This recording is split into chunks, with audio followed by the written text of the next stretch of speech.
समुद्र की लहरों के बीच चांदनी रात में जब हनुमान जी ने लंका का दर्शन किया तो उनके नेत्र विस्मय से फैल गए। समुद्र के बीच खड़ी ये नगरी मानो सोने की बनी हो। ऊंची ऊंची दीवारें, गगनचुंबी द्वार और मणियों से जड़े प्रासाद। ऐसा दृश्य जिसे देखकर स्वयं देवलोक भी फीका लगे। धीरे धीरे वे नगर के भीतर पहुंचे।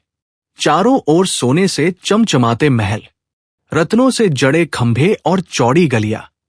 हर गली में राक्षस सैनिक काले और लाल कवच पहने, हाथों में अग्नि सी चमकती भाले लिए पहरे पर खड़े थे।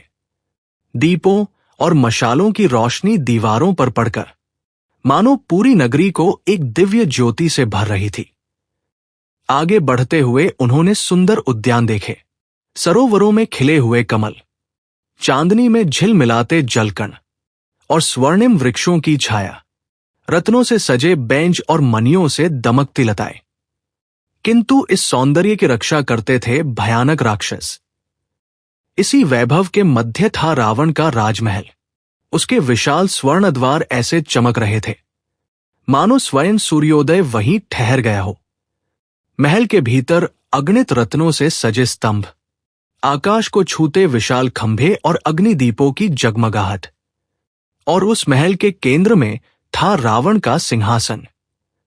स्वर्ण से बना, हीरे और मणियों से जड़ा वह सिंहासन, जहां विराजमान था लंका का अधिपति रावण। 10 शीशों से गर्व छलक रहा था। 20 भुजाओं में अपार शक्ति का आभास।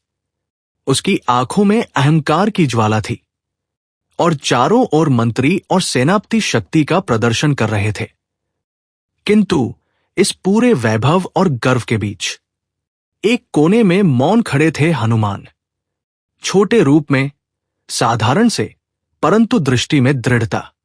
उन्होंने मन ही मन संकल्प किया, ये वैभव अधर्म पर खड़ा है और अधर्म चाहे कितना ही चमकता क्यों न हो, उसका विनाश निश्चित है।